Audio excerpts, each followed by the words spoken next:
time. It's time. It's time. It's time. It's time. It's time. It's time. It's time. It's time. What's up, mister? It's time.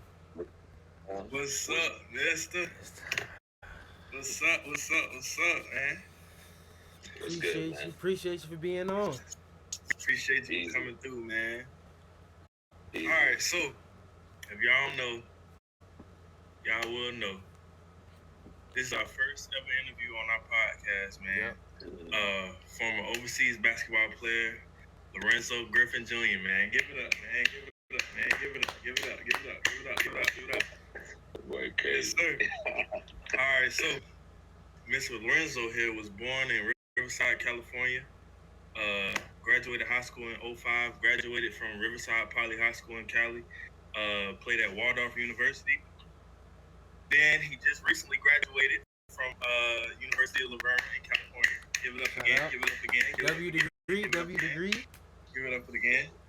And then he played overseas in Germany, Wasserburg, correct? Yeah, Wasserburg for 7 years. 7 years, Wasserburg. And then Traunstein for 2 years, so total 9 years. 9 years overseas. Great career. He's a bum, but he averaged 23.4 points per game, 6.4 assists, and 4 rebounds, and accumulated 3,851 points, the most points scored by a Wasserburg men's basketball team member. Wasserburg GOAT. Look who we got in here, man. We got a real hoop in here, man. Appreciate the 80 yards in here, bro. Appreciate y'all for coming through, man. So, man, how you feeling today, man? Appreciate you for coming through. I'm good, man. I appreciate you guys giving me the opportunity to link up with you guys on this podcast. I'm excited to see where you guys go with it, to be honest. And I'm honored to be the first person that you guys talk to. So I'm excited to be here. Absolutely. Appreciate you, man. Appreciate you. So, let's get into it. You know what I mean? Let's get into it. Okay. I just wanna I know there's some hoopers, some current high school, some current college hoopers in here. Yeah, we got the youngins in here for you today, so you gotta put your old head cap on, spit some game. So you can stop calling me old on this thing. My fault. Hey, how can I see everybody? Why can I only see you? You can only see me? Yeah. You can't see Mason? No, I can't see Mason. How do I do it? Maybe because you're on the phone? No, it might be because you're on the phone. Oh, for real? Okay. Yeah. Might be. It's all good. Yeah. It's all good. All right. Go ahead, Mace. Let's jump into it. So coming out of high school, like, how was your personal recruitment coming out of high school, going to college? Man, truth be told, Mace, I didn't really have any looks coming out of high school. Like back then, AAU was big, but it wasn't what it is now. Right. So like for me, like while our high school team, Riverside Poly, was real successful, we tied for a league championship, then we won it outright. It still wasn't enough to generate a whole lot of interest from college coaches, right. And even on the AAU circuit, as I'm sure you guys know too, like depending on what type of circuit that you play on. Yeah, you can be in Vegas, but you can be playing in the fourth or fifth best gym in Vegas and not playing in the main gym in Vegas. Right. Like, the year that I went out there, one of the years I was out there, like, we played in some tournament. I can't even remember the name of it. Then me and my dad and my mom drove over to another part of Durango High School. That was where Big Time was. That's when you see, like, people like Ty Lawson that went to Carolina. You saw Kevin Durant, obviously, you know him. Right. And I was like, dang, like, these are where the dudes are at. And then you see all the coaches walking around. And, at our gym, we had like 2 or 3 college coaches there, bro. So, like, if it wasn't getting seen in that situation, which I didn't, and in high school, we just didn't really have, like, coaches coming to our games like that. And to be honest, like, my high school coach was more so, in my opinion, respectfully focused on winning there in our conference as opposed to maybe, like, trying to push guys out, as opposed to now, I feel like the model is high school coaches are trying to do both. And back then, it was more so just winning. Right. And, I mean, it is what it is. Oh, we know about that. Go ahead. We know about coaches not helping their players get recruited, but I feel where you're coming from. So, do you have any recruiting advice for high school as a current college coach, do you have any recruiting advice for high school players coming up? I would say the best thing now is that, I mean, it was around a little bit when I was like, their age, but now it's like, obviously everyone can have a Twitter, everyone can have an Instagram, Right. everyone can have a Facebook. You can be your own machine. I think, like, obviously I'm a little biased, but I feel like my nephew did a great job at, obviously he's talented, but he was a beast in regards to marketing himself. And once he puts his mind to something, he's very good at what he does. So, like, for me, like, I would say create your Twitter, and like nothing's stopping you from inboxing any of those coaches that have an open account for you to do that. Send them your highlight tape, and sometimes it might feel like you're having a conversation with yourself because those dudes never respond. Remember that. But it only takes one response. Like, for me, like, I'm not trying to sound like I'm some big time dude, but like, like, for me, like, I get maybe, honestly, bro, like 45 to 50 emails a day at the Division III level. So, you times that by 7 days. So sometimes, like, if you email me on Monday, I might not get that. I might not see that in my feed until Wednesday or Thursday. But what happens if maybe you just say, like, all right, man, I'm going to just email Coach Zoe Monday, Wednesday, Friday. So this internet responds. Right. Like, you know what I'm saying? So, like, I think that being consistent as far as that goes and updating, like, like, it might feel like no one's looking at it, but you never know. Like, putting your stats out there, putting, like, where you're playing at, your upcoming tournaments. This is my schedule. All that stuff, like using social media for its purpose, and not just trying to jump in DMs to go talk to some girls. For sure.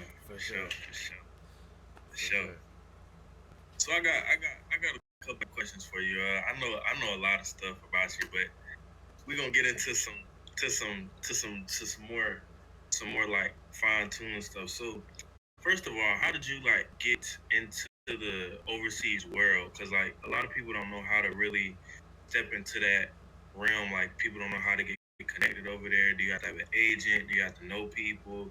Does your coach have to know somebody? Like, what is it? And how did you get into playing overseas? And then how was your transition into going so far away from home? Okay. Yeah, that's a good question, Cam. So for me, how it was for me, I got very blessed because one of my teammates, he's from Serbia.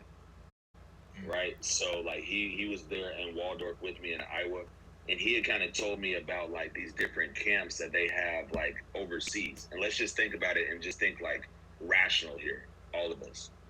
Does it make more sense to fly to a country and go to a camp where you're trying to go and play and land a contract, or does it make more sense to, stay here in America and do a camp where you're not necessarily trying to stay? It makes more sense to go over there and fly. And sure, it costs more money, and the sacrifice is a little bit greater, and the risk is a little bit more increased. But that's kind of like the gamble that I did. I did both. I went to a couple camps here in the States and stuff like that. I went to one in Chicago, then I went to one in Indiana, and I did decent. I ain't gonna lie, I did decent at the one in Chicago. But like at that situation, it's very tough. I'm 5'9", 5'10" on a good day. So it's kind of hard getting your foot in the door when scouts and agents are all looking for, quite frankly, 6'4", 6'5", and above. Right. So you kind of got to go and find something that makes sense. So kind of fast forward, my buddy that I just mentioned, he told me about this camp in Croatia. And I went there. I saw that, okay, it was a week. So that was good. It's not like it was just 2 days, because normally the camps here in the States, they'd be like 1 day. Now they've kind of changed it where they might do a week or whatnot. But back then it was just like 1 or 2 days, $500, come in, play for 4 hours, get you some film, and all right, bye. So back then, like, that was real rare to go see a camp, and I can go to, low key, you can go over there and, get some stamps and do all that on the camp, get a passport. It's kind of like a mini vacation, but it's also business.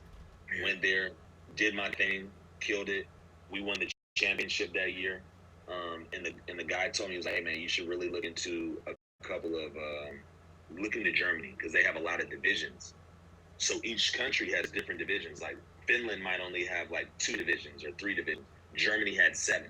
So in my head, back to my rational cap, I know I'm good enough to find one team in those 7 divisions to get my foot in the door to create, my dream to reality. You know what I mean? Like, humbly.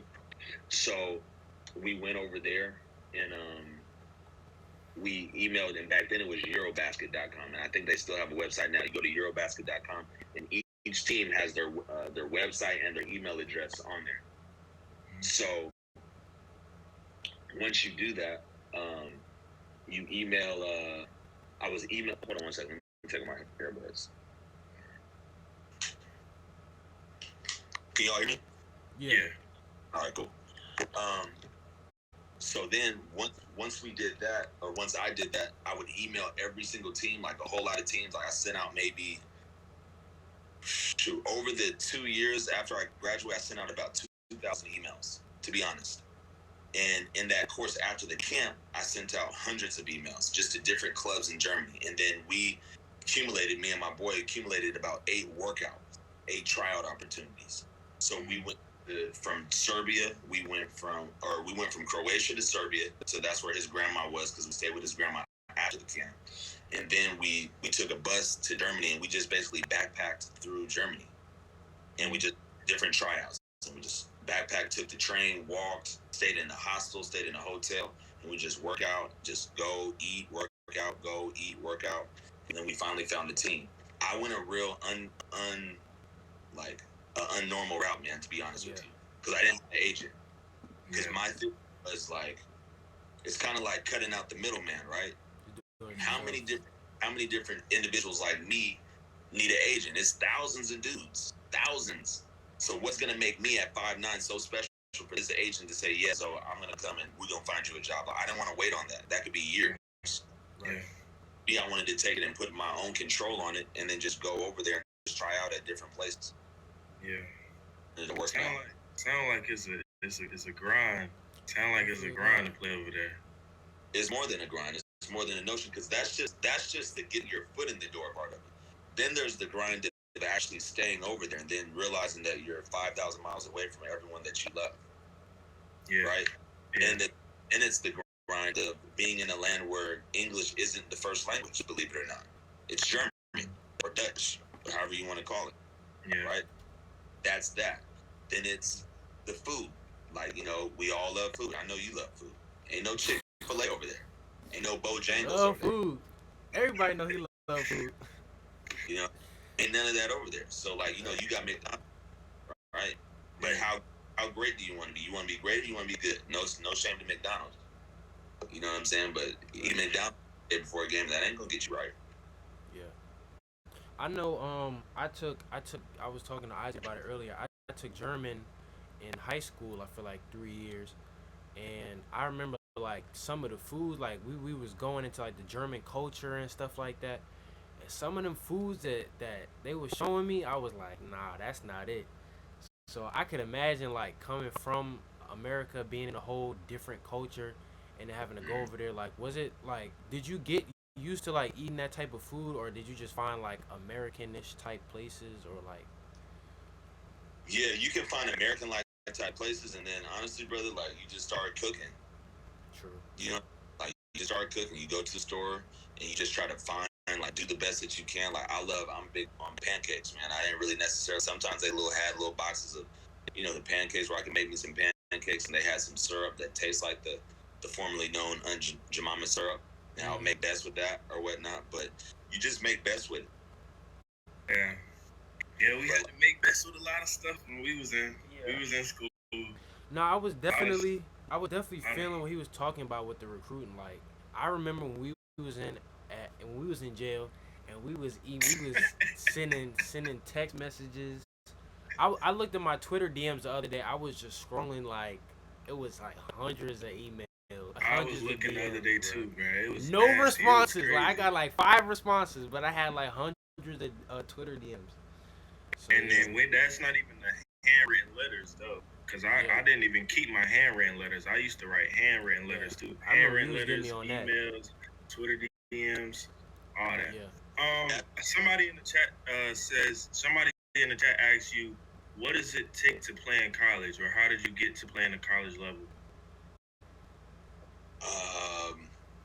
How did I get an opportunity to play the college? I'll start there. Because after high school, I was done playing basketball. To be honest, I was like, man, done. I'm just gonna go to school. I'm just gonna work.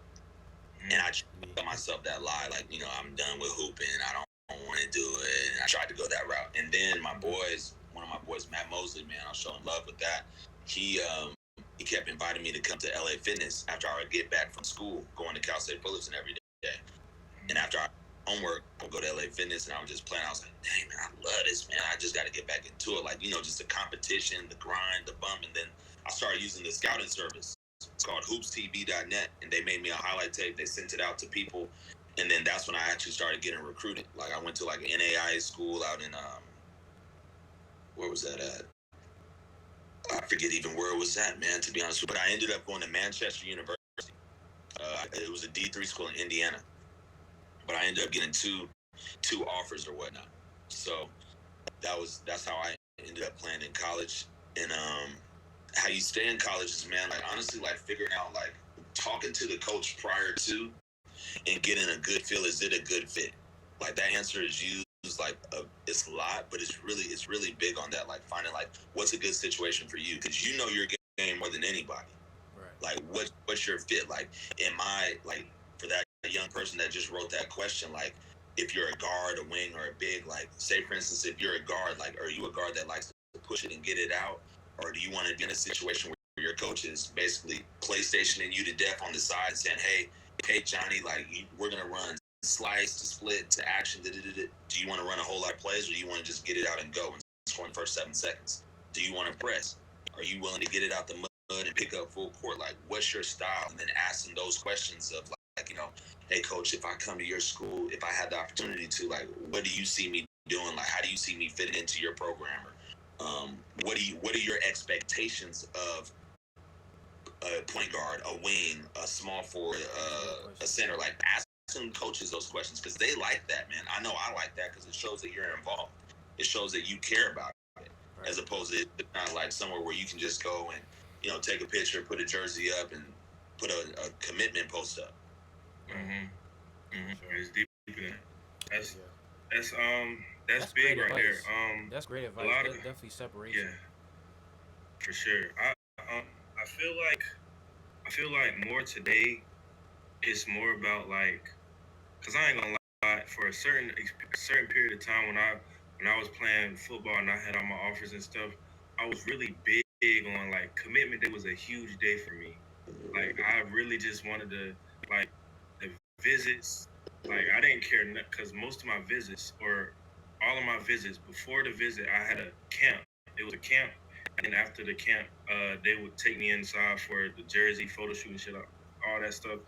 That's the highlight of the day. Like, that's all I was caring about. And I see, like, why everybody cares about it so much.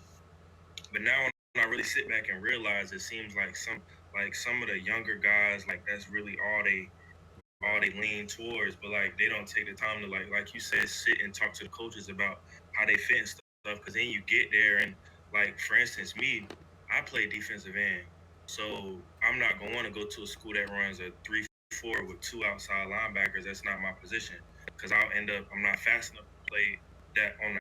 I mean, I am, but I'm not going to be able to stop the run like I want to at that school.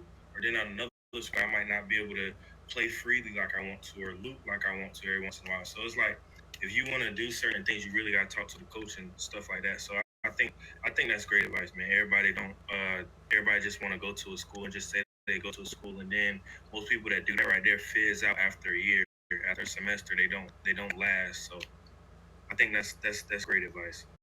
For sure. Yeah. I just say it again, man. Just to ask questions, like, figure out what makes sense for you. Like, what because they're gonna bounce it back on you. Like, if it's an interactive conversation, the coach is saying, well, what do you want to accomplish in your career? Like, you know what I mean? Right. What do you look? You know, and you need to be prepared to have those questions too. Like, for instance, you know, at my school that I'm at now, my head coach, like, when I bring in the recruits and we're going on our business and stuff like that, he tells them, man, like, you guys better have some questions when Coach comes back from giving you a tour of campus. Like, you need to have some questions for him, and he'll pester those people in front of their parents too. He doesn't care. Ask me some questions, because he wants to know then, is this a fit? He's interviewing right then to see, because the basketball aspect of it. Like, if you couldn't hoop, we'll just use basketball and we can use football. Like, if you couldn't hoop, you wouldn't be there. You know what I'm saying? So it's like a question of can you hoop, right? Yeah. Does this fit? Like, is this a good dude? Is this a good person? Mm-hmm. Have morals? Yeah. You know what I'm saying? Like, that's like, even when I just came back from Vegas, man, I was at the summer league just trying to network and stuff, like with people at that level, right? And a lot of those conversations, it's not even about like, hey, what are you gonna do on a ball screen? Hey, what would you do on a head? What would you do on an OBU after a timeout? Like, it's not that. They're just talking to you to see like what type of dude is if we would have been on an operational standpoint, like what type of dude is. That's how I took it, and that's the conversations that I had with people. It's not even X's and O's. So like, it's the same stuff applies from high school to college, and college to pro. Yeah. Speaking of summer league, what are some things that you learned over there, like on the basketball aspect? Like some things that they do before the games, how the coaches approach it. What are some things that you learned over there? As far as like the summer league in Vegas or like the summer league, like. Let's talk about more this year because I think the talent this year is like the highest it's been in a long time. Yeah, but yeah. I know you've been in the past. I know you've been like almost every year, right? Yeah, for a couple years. Yeah. So like, I went there because I wanted to see the Wemby, right, from San Diego. You know, Uncle Al, he's going back to Spurs now. He's a Spurs. He's a journeyman. Journeyman, literally. Yeah. But man, I was really impressed with. Are you guys familiar with the Thompson brothers? Yeah. I like them. Cold. Yo, Amen he's good, bro. He's good. I like him. So like, I was watching that game like you know, like watching live, it's different, man. Like when you can see like what's going on and stuff like. So like, Amen was good. What about Scoop? You guys know Scoop? Yeah. I like Scoop. I like all of them over Wemby, to be honest. Scoop gives me. I ain't gonna lie. I like Scoop over everybody. I like Scoop because Scoop is my type of player. Like getting a like pass and getting to cup. Like he reminds me of like Russell Westbrook. Yeah, I definitely see that. Prime Russell Westbrook.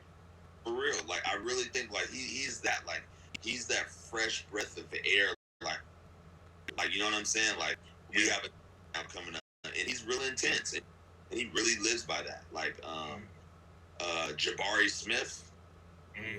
Yeah. Jabari Smith. I liked his game. There's a guy. His name's Cam, actually. Whitmore. Whitmore, yes. I think he's the most underrated player in the draft. Is that the one that won like MVP? Yeah. Yeah, Mace. Yep. Cam Whitmore won MVP? Yeah, he won Summer League MVP. Oh, okay. Yeah. Yeah, I just remember. I just heard them announce the Summer League, the final MVP. Yeah, he's averaging like 21 or something like that. Nah, a legit 21. Like, and even like, you know what though? I feel like one of the steals of the draft, honestly though, Imani Bates though, man. Yes, sir. For sure. He's still up for sure. Number one still. I like him. I like what's the light skinned dude's name? The short light skinned dude's name. He was on the Jazz. Oh, Keontae George. Yes, him. I like him. I like Imoni. I like him, and I like Cam. And I like. I want to see what Chet gonna do this year. But yeah, those are. And that's the game. I ain't gonna lie, man. I didn't get to see Chet play. I wanted to watch the that's when the Grizzlies played the Imani Bates. So I missed him, but like I heard like from talking to some people there, like he looks good. He looks healthy.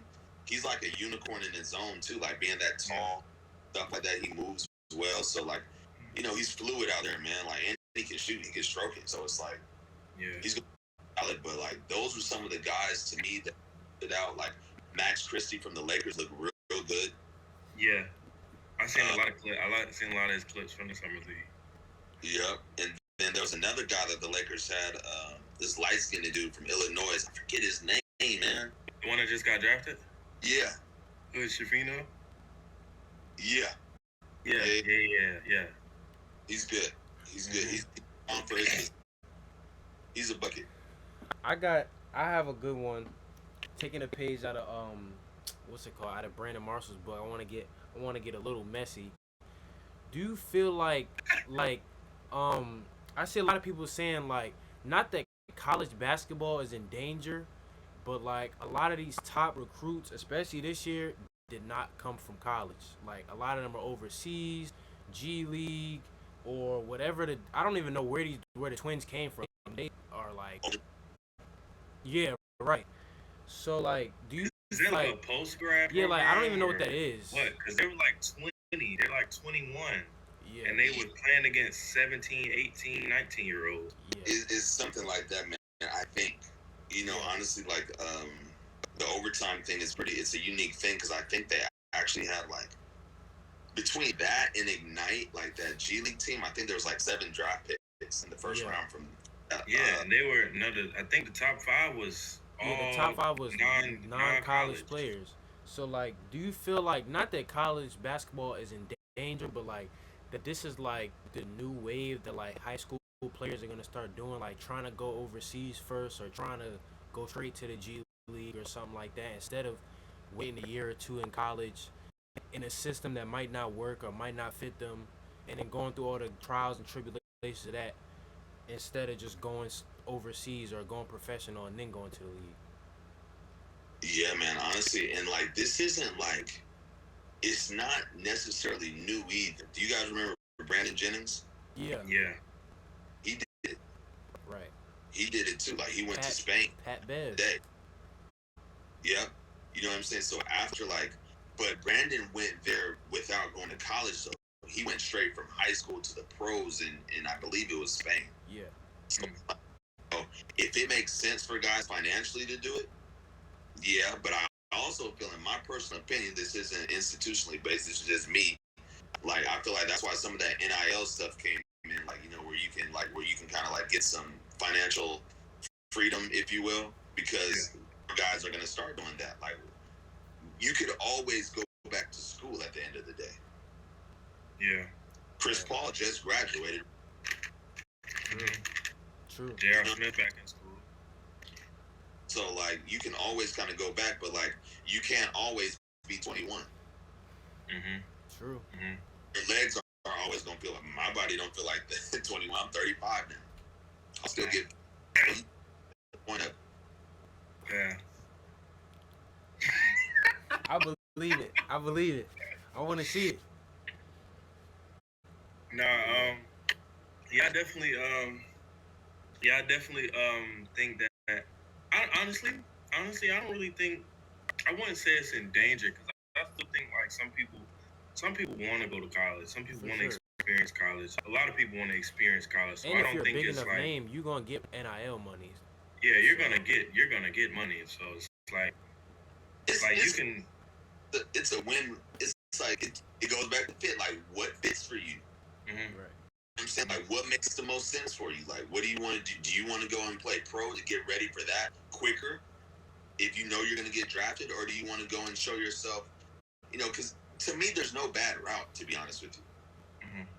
Because you can go to a Power 5 or a Power 12 school, or you can go to a mid-major school and be like Dame Lillard and just show out and show up. You know what I'm saying? You can do that too. So, like, to me, it's really no cookie cutter answer to it, and it's no wrong answer to it. It's just literally finding like an opportunity. Yeah. What's the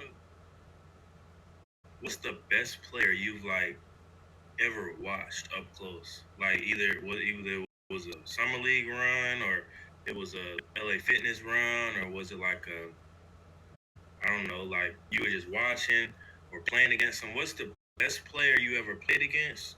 Or if you didn't play against them, who's the best player you ever played with? Man, that's a good question. I would say, shoot, I played against Darren Collison in high school. That was tough. I forgot about him. He was nice. That's a good throw. That's a good forgotten. Darren Collison was nice. Forgot about him. He was real good. Forgot about him. He's from the Cali area? Yeah, he's from right up the street, man. He's in like Ontario. Well, you know that airport you fly into, Ontario airport, that one? Like right like Fontaine. Okay. Forgot about him. Brandon Brandon was good, like, because I played Brandon Jennings when he was a freshman at Compton Dominguez in a playoff game. And he was still good back then, bro. And there was a guy, Andre McGee. He was going back to the ABCD camps. Do you guys know about that? Like ABCD camps, like Adidas used to have that. Yeah. So before these other camps, like they used to have the ABCD camp, like in New Jersey, and the top 100 players went there. That's where LeBron went, Kobe, Sebastian Telfair, stuff like that. Talk about that. Telfair used to be nice. He was nice. Yeah. I forgot about him. Yeah, he was nice. I would say Kobe would probably be the person that was the best player that I've ever seen live, though. Like his fundamentals and like just his footwork, like his cadence, his pace, not getting rushed. Like just imagine like just playing in the game and you're not rushed. Like you go like, I know all dudes are, I get what I want out here. I go where I want to go. Like, nah, like that's really somebody that's just like boom, boom, like just very good. Mm-hmm. Yeah. I would say this though, man, like I had an opportunity 2 summers ago to like kind of do like some internships for this guy named Alex Bazell, and he was working out Carmelo and Kyrie. And I would say, honestly, up close, those are probably some of the 2 best workouts that I've ever seen in my life. I'm glad you mentioned that, because I'm from New York. I'm a huge Carmelo Anthony fan, and I feel like he's another people starting to give him his flowers now because he just retired, but he's another criminally underrated person. Like, I think he's a top 3 pure scorer, top 5 pure scorer all time. And I'm glad that these recent podcasts like Paul George and like clips of like Kobe and stuff are coming out just talking about how great he was offensively. He didn't play no defense, but how great he was offensively. So like, it was a nightmare though, bro. Like when you think about it, like he's a mismatch. Like just waiting that you can't guard him with a small guard. You can't guard him with a big guy. Right. Someone guys normally 9 times out of 10 he's stronger than. And the way he shoots the ball, like in a second. I'm telling you, if y'all was just there just watching, like just effortless, man. Like just deep. Like you can't do nothing with him.